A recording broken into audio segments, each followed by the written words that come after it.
Plami, and in this episode of Plami's Thoughts On, I'm gonna be sharing my thoughts on episode 15 of the 6th season of one of my favorite shows ever, Fear the Walking Dead.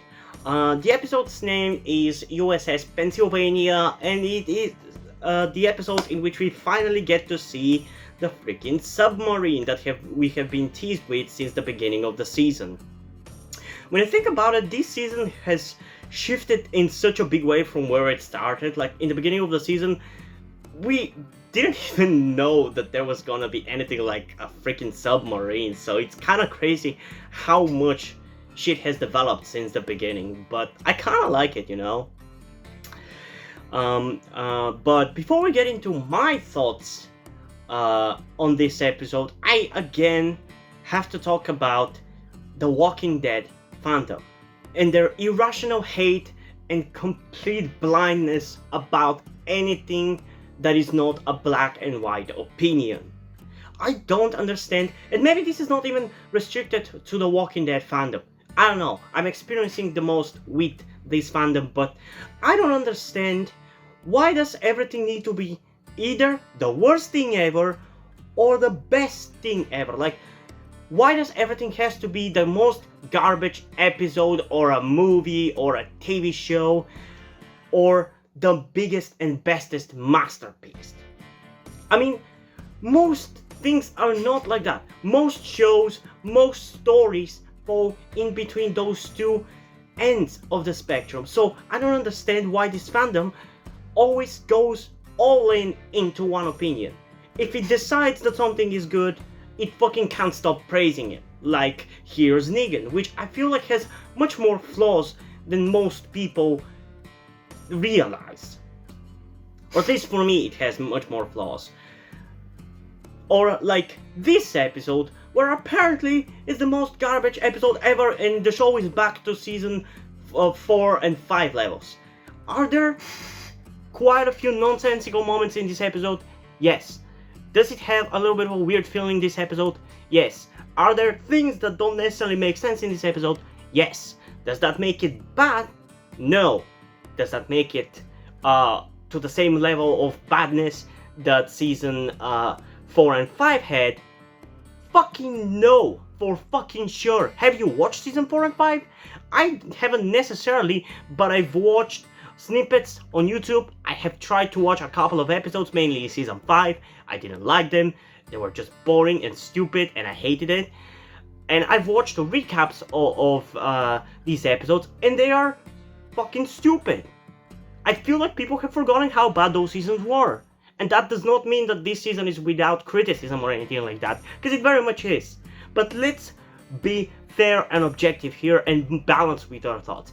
I agree with a lot of the issues that people have with this episode, but that still does not make it the worst episode ever. And it's nowhere near the fucking worst episode of the season. That is 100% easily the first Alicia episode, because that episode was boring. For me, committing the crime of being boring is much more severe than committing the crime of being bad, because if it's bad, I can at least enjoy how bad it is, or poke fun at how bad it is, or just laugh at how bad it is. But when it's boring, I don't even keep my attention to it. So even if this episode is the worst written episode of the season, which again, I fucking disagree, it's not the worst episode of the season by far. If you ask me which is the worst episode, I would probably say it's the In Dreams episode, which was focusing on damn, I forgot her name. Morgan's girlfriend, let's say. I forgot her name, I'm sorry. Grace, it was Grace. That's definitely the worst written episode for sure. But there's some bad written moments in other episodes as well, but this is definitely not the worst written episode. It's just a little confusing, and on top of everything, the episode, the way that it's made, it feels like a part 1. So you can't really judge this episode until we see where the finale goes, because then we will know why certain characters had the decision that they did in this episode, like Strand trying to kill Morgan. Once we see the next episode and have the conclusion to this story arc, at least for now, we might have a better comprehension of why he did what he did. Because this episode just leaves you hanging, so it clearly feels like a part 1. So I feel like it's unfair to judge it before you see how it resolves. And I feel like maybe they should have done this as a part 1 and part 2, because in terms of the writing, it definitely is a part 1 and a part 2.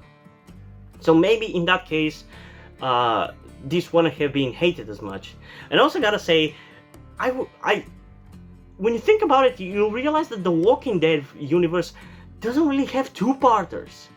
Why is that the case? Like, when you think about it, why haven't we had a two-parter? And by the way, spoiler alert, we're actually gonna have a two-parter in season 11 of the main show, so that's gonna be exciting. I don't know what to expect from that, but it's gonna be the first two-parter, and that is kind of crazy. I'm so used to the Walking Dead universe having one-parters, and that's it. And I'm okay with that, honestly, but I think having a little bit of two-parters could spice things up. And this episode, as I said, feels like the first part of a two-parter. So probably they should have done it and just gotten to the finish point again before the main show. Because if you remember, Fear the Walking Dead was the first Walking Dead show to use the word fuck. They did in season 3. Towards the end of it, both Nick and Madison said the word. While for the main show, Daryl said fuck in season 9. And actually, I'm gonna mention this again because I mentioned it before. Negan said fuck in season 10, and I'm wondering whether they're keeping it for the Blu-ray or something. But Negan, in the 10C bonus episodes, in the first episode when he sees Maggie, and you hear in the audio him saying, "Well, shit," you can clearly see that his mouth says fuck. So I don't understand why they did that, but I'm hoping that for the Blu-ray it's going to be fuck or something like that. But he did say fuck, so there's that. But yeah, I'm just tired of this fandom jumping to conclusions before they see the end of something and just deciding that if something is not perfect or if it's worse than it probably should have been, then it means that anything good that it did was bad. It's completely irrelevant. I disagree with that. I very much disagree with that. With the way I think, you should acknowledge both the good sides and the bad sides of something. Especially like when it comes to shows.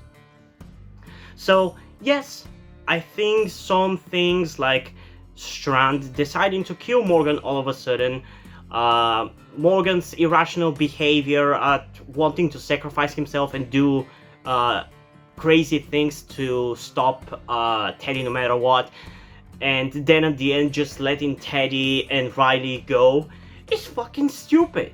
But I also will not be quick to judge, and I wait to see where they're gonna go with that in the finale before I judge it, because yeah, I think it's kinda stupid, all these moments, but I also don't have the full picture. So how can I judge it before I see the full picture?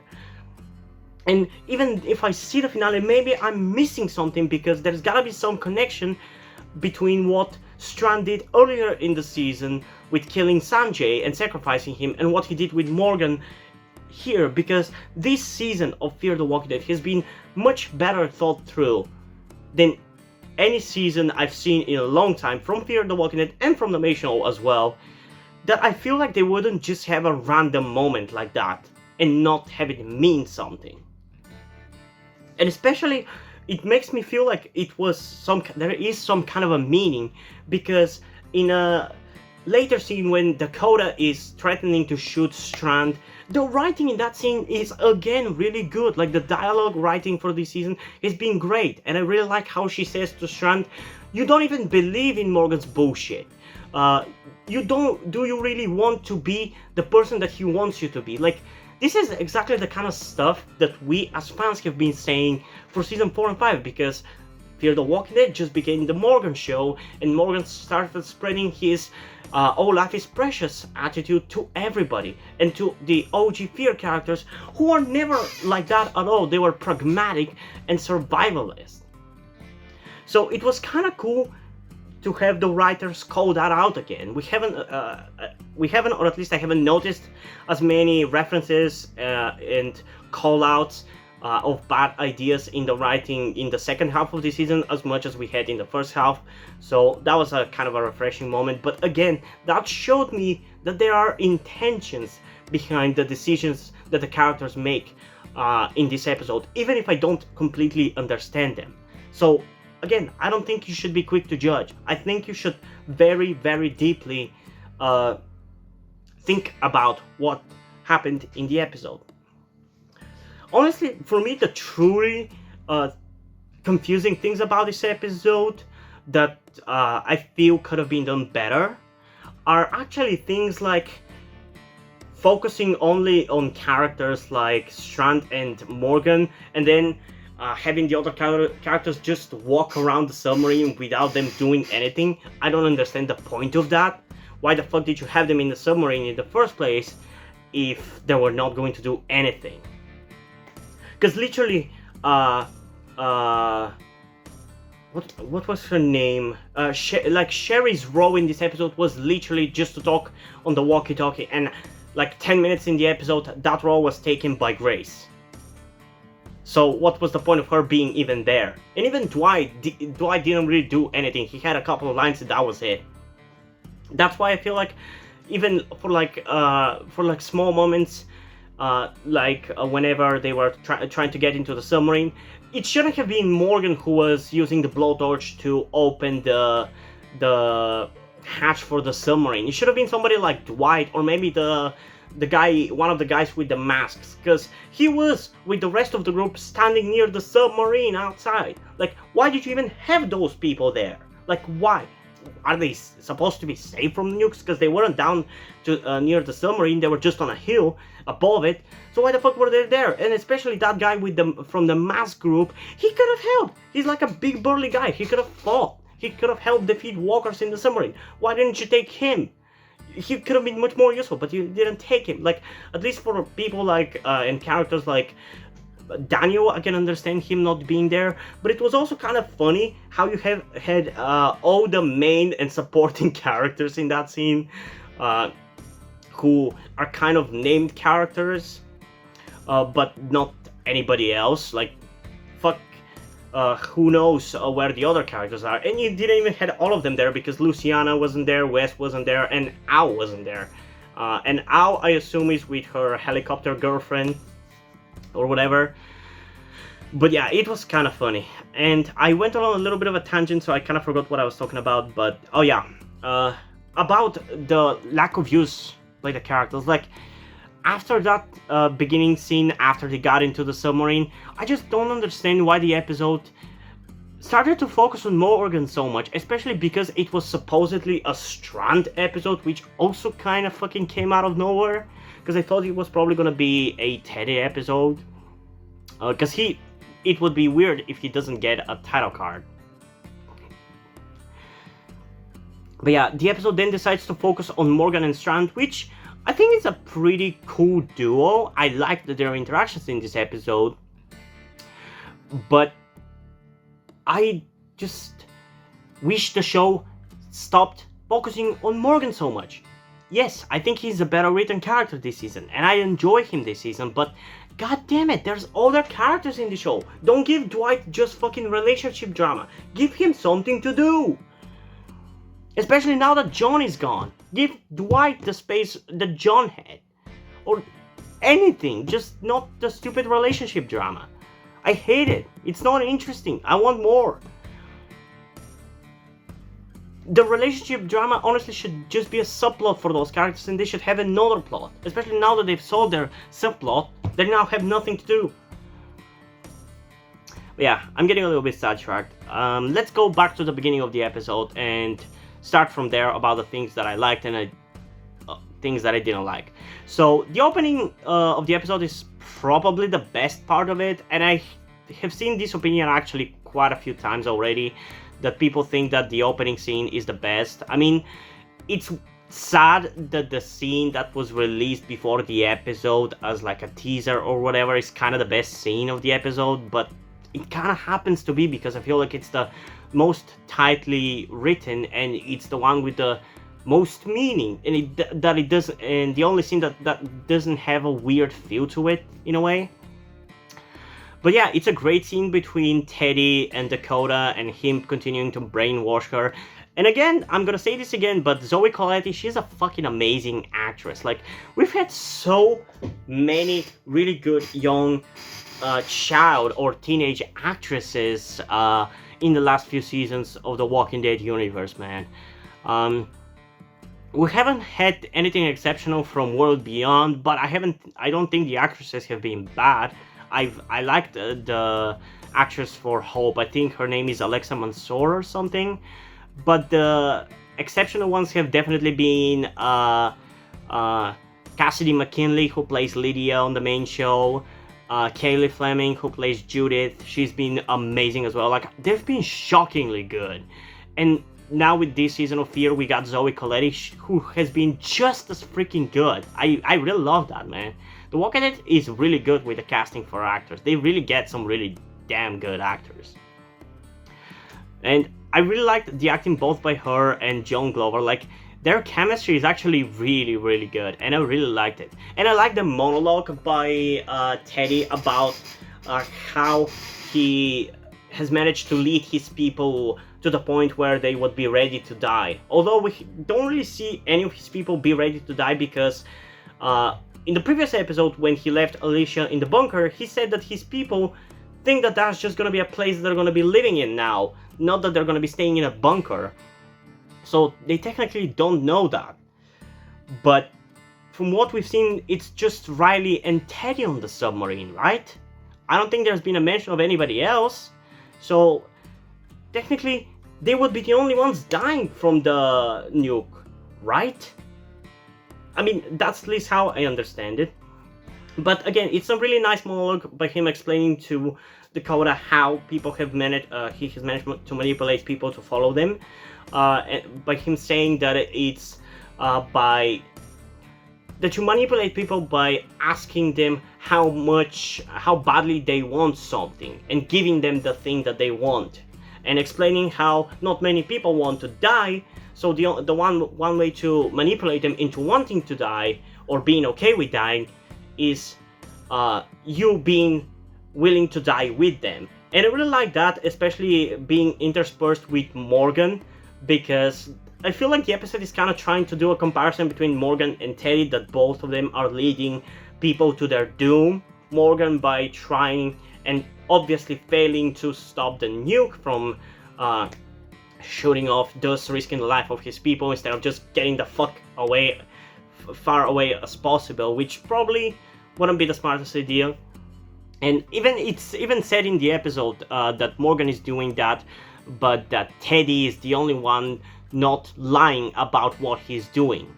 Because Teddy admits that he wants to kill people to rebuild the world, and he's leading people to their death, but Morgan is not admitting that. So that's a cool sentiment with the beginning scene that I think the episode really does well in the beginning, but it kind of gets lost after that. Because as I said, in the beginning scene, after that, when we have all the characters going near the submarine, it's kind of funny how it's all the main and supporting characters there. Like, even the chick from the first episode, like Isaac's girlfriend slash wife, was there with her baby. Like, why the fuck is she there? Like, if your logic is at least like, okay, let's get the people who can help us take down Teddy and destroy the submarine, or destroy the nukes, or whatever you want to call it. Why would you bring her? Why would you bring Daniel? Why would you bring the freaking rabbi? I don't get it. It just feels weird. And again, it feels especially weird when some of those characters could actually help with defeating Teddy and taking over the submarine, but they don't go with the group in the submarine. So why the fuck? I mean, I don't know. It's kind of weird. But I gotta say, the effects of them being on the submarine, which I assume they probably were on an actual submarine or something like that, I don't know, were actually pretty good. And even right now, I actually have a sneaking suspicion that Morgan might be bit. Because, I mean, he got thrown into walkers by Strand. And again, I feel like this season has been better than having Morgan survive something like that unscathed. But whether they're gonna do it or not, I don't know. Maybe they will. Maybe they would. It would be very interesting if they would actually do that, having him sacrifice himself to save them. But yeah, I don't know. It would be cool. It's just once he gets into the submarine, it's just a little bit of a weird scene with Grace constantly asking him about the radiation, even though he just literally checked it, and him getting attacked by a walker and disappearing off screen for a second, only to show up on the ground with the walker, and the walker getting shot by June. It's a little bit of a out there theory, but I think it would be actually really cool if that happens, because that guy has just lost another potential child, and yeah, if it wouldn't be good to repeat his arc of losing people, losing myself again. So I think at this point he just died. He's had how many seasons of development, and he's suffered enough, in my opinion. Or maybe the CRM is gonna take him. Who the fuck knows? I don't know. I haven't seen the finale, even though it's being released, because I don't have time right now. I'm recording this in the middle of the fucking night. So yeah, the beginning scene there with them getting into the submarine one by one has some actual really fun and nice dialogue. My favorite part being when they reveal how many people are on the submarine, aka 150 people, which I thought that there were going to be 150 people behind the first door, so it was a little weird to me when there was only like 5 walkers. But I was like, okay, so it's probably because COVID they couldn't have more people, but it kind of makes the scene before that where they were thinking that it was risky for Morgan to go on his own and kill the walkers, and that they were going to follow him. Everybody was saying that, and then Morgan just enters, kills all the walkers, and then they enter into the same room. Like, so much for you guys being willing to just go right behind Morgan's back and help him. It was just a little bit weird, but no, it's 150 people on the whole submarine, and we're still supposedly getting that webisode spin-off thingy about the submarine. I don't know when it's gonna be released, but if it's like a short-ish thing, I might do a reaction to it actually, because it's not like a full-on long episode, so it could be cool to do. I haven't checked out webisodes before, except Red Machete. That was a really cool one, so there's that. Okay, what else? Oh yeah, then we had a little bit of a nice interaction between Teddy and John Dory Sr. It's really cool that you have characters who have history from before the zombie apocalypse even, and they meet each other in the zombie apocalypse and have to deal with each other. I really liked it, and I think both actors really acted that scene the best that they could. But it's a shame that they didn't have a more impactful one, because it was a nice scene, but I feel like they could have done more with it, a little bit more with it. But who knows, maybe they're keeping it for the next episode. And again, that's why I feel like Morgan letting Teddy go at the end of the episode is not necessarily the worst thing ever, because maybe they're keeping Teddy alive so John Dory Sr. would kill him, because they have history and it would make sense. Although when you think about it, John Dory Sr. would probably kill Teddy on the way on while Teddy is trying to get out of the submarine. And also, what is Teddy's plan exactly? To destroy the continent? The world?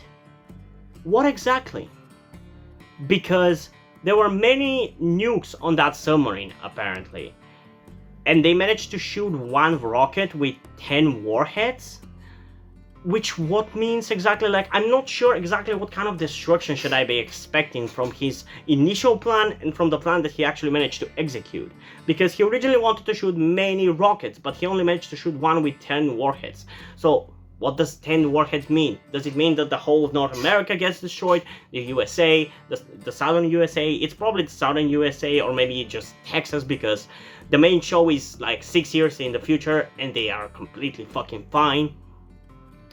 But I don't know, because if his goal was to destroy the continent, why would he be okay with just destroying like Texas maybe with that rocket? Like, it doesn't make any sense to me, because then it's not the end.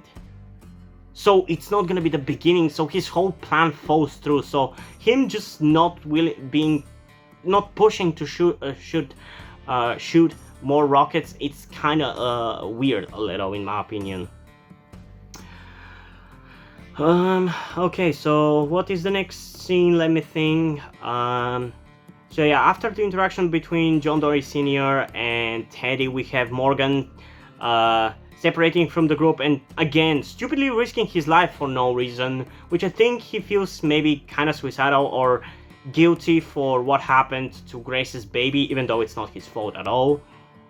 He feels guilty about it and wants to help people. And again, as he says in this episode, he feels like he's leading people with a lie. He's always wanting to build a better world, a world where life is precious and all that crap, but he keeps leading people to false paradises, so to speak. And I like the interaction there between Strand and Morgan, and Strand talking to him and saying to him that people don't follow him because he's asking them to, but because they want to. And it's kind of weird that Morgan, when you think about it now, that Morgan has become the Rick type character, the leader. Because he never felt like that before, and he still kind of doesn't feel like a leader. Like, Alicia feels more like a leader, Strand feels more like a leader, Morgan doesn't feel like a leader. He's like a Glenn type character for me, in my opinion. So it's weird that Strand is talking to him as if he's a leader, because I feel like Rick has gotten the same kind of talk on the main show. So it's weird that Morgan gets it as well.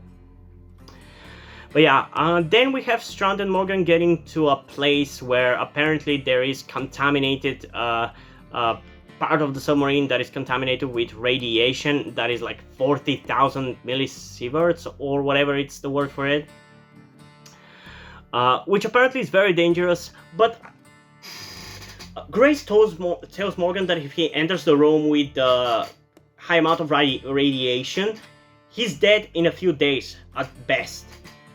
But they detect the amount of radiation outside of the place.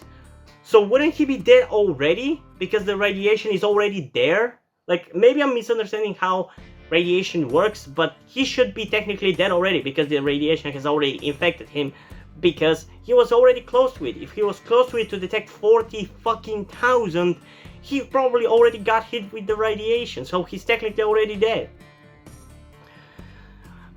And I don't understand why in the next scene Morgan ends up blaming Strand for getting them stuck in a bad situation, even though that is a better situation, because Strand isn't willing to let Morgan go through that room with the radiation, because that's gonna mean that Morgan obviously is gonna die very soon after. So he finds another way, but that another way gets them stuck with a lot of walkers around them. And then Morgan all of a sudden gets pissy and bitchy about Strand taking him on a different route when he could have easily gotten through the radiation and gotten and killed Teddy and ended it all.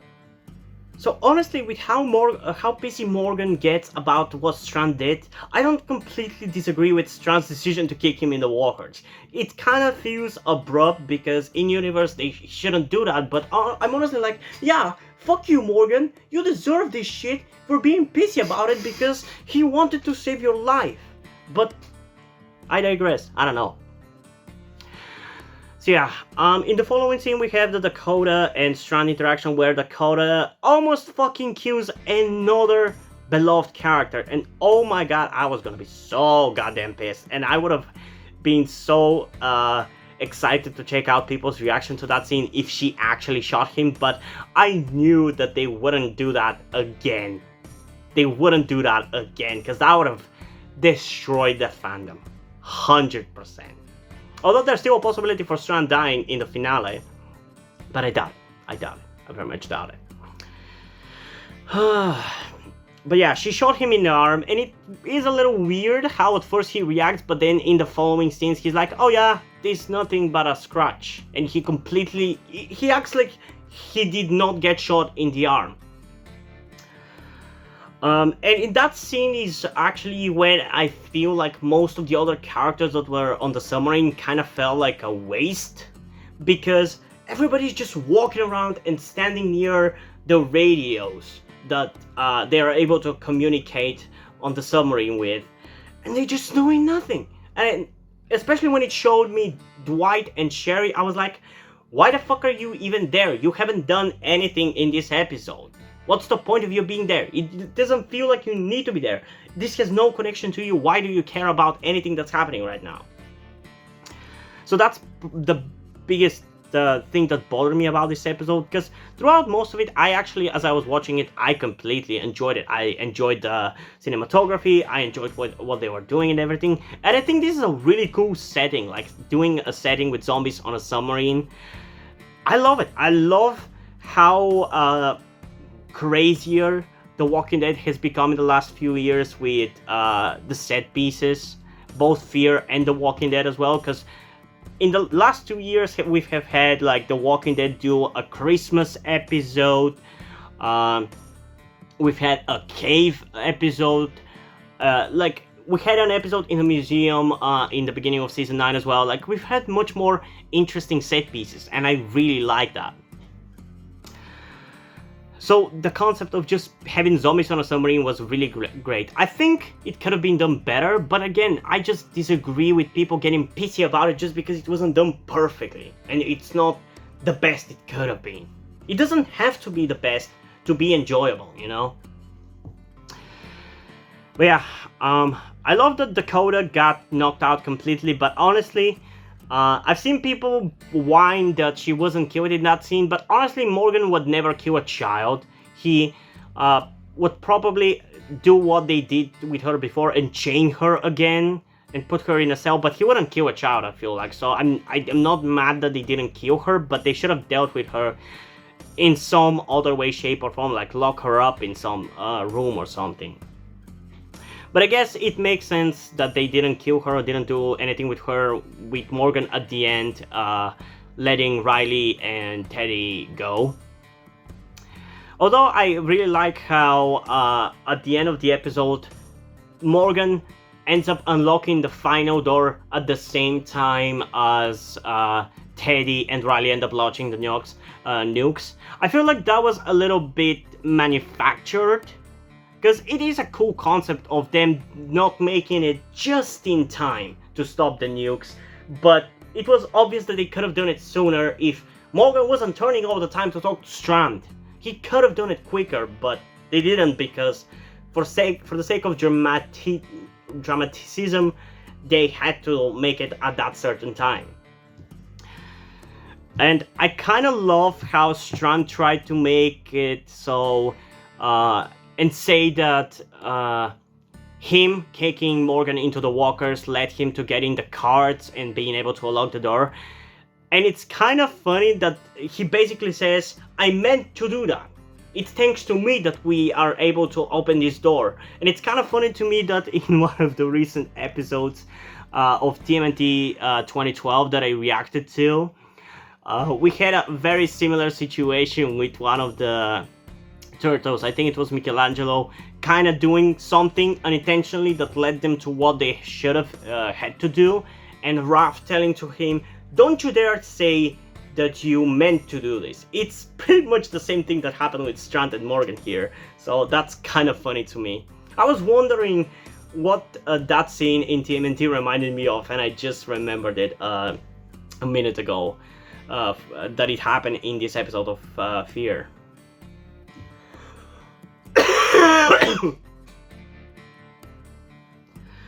And yeah, at the end there we have the interaction between Morgan and Teddy finally face to face.